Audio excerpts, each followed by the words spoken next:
বর্ণিল আলোক সজ্জা আর অনাবিল আনন্দধারায় পালিত হচ্ছে খ্রিস্টান সম্প্রদায়ের সবচেয়ে বড় ধর্মীয় উৎসব বড়দিন। এবছর করোনা পরিস্থিতির কারণে স্বাস্থ্য সুরক্ষা বিধি মেনে গির্জায় গির্জায় চলছে প্রার্থনা। করোনা মহামারী থেকে মুক্তির জন্য বিশেষ আকুতি থাকছে এবারের বড়দিনের প্রার্থনায়। বিস্তারিত ডেস্ক রিপোর্টে।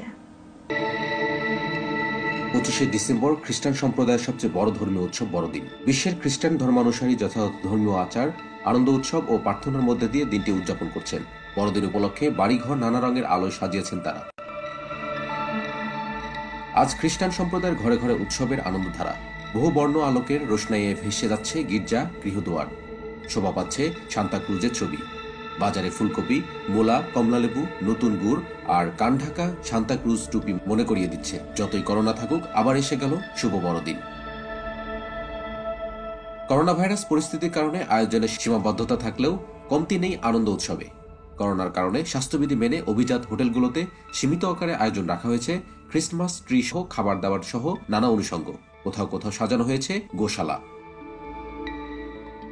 পাপীকে নয় ঘৃণা করো পাপকে, আর ঘৃণা নয় ভালোবাসো, এই সদাদীপ্ত রহে অক্ষয় জ্যোতিময় আহ্বান নিয়ে মানুষের মনের রাজা যীশুখ্রিস্ট এদিন আসেন পৃথিবীতে। খ্রিস্ট ধর্মাবলম্বীদের বিশ্বাস, ঈশ্বরের পরিকল্পনা বাস্তবায়নের জন্য একজন নারীর প্রয়োজন ছিল। সেই নারী কুমারী মেরি, মুসলমানদের কাছে যিনি পরিচিত বিবি মরিয়ম হিসেবে। ধর্মবিশ্বাস বলে ঈশ্বরের অনুগ্রহ ও অলৌকিক ক্ষমতায় মেরি কুমারী হওয়া সত্ত্বেও গর্ভবতী হন। ঈশ্বরের দূতের কথা মতো শিশুটির নাম রাখা হয় জিসাস, যা বাংলায় যিশু। মানবতার কল্যাণে বিভেদ ভুলে মানুষের মাঝে শান্তির বাণী ছড়িয়ে দেওয়ার আহ্বান জানিয়েছেন ধর্মীয় গুরুরা। জাগতিক সুখের পরিবর্তে যীশুখ্রিস্ট ত্যাগ, সংযম ও দানের মাধ্যমে পরমার্থিক সুখ অর্জনের ওপর গুরুত্ব দিয়েছেন। ডেস্ক রিপোর্ট, বিশ্ব বাংলা 24।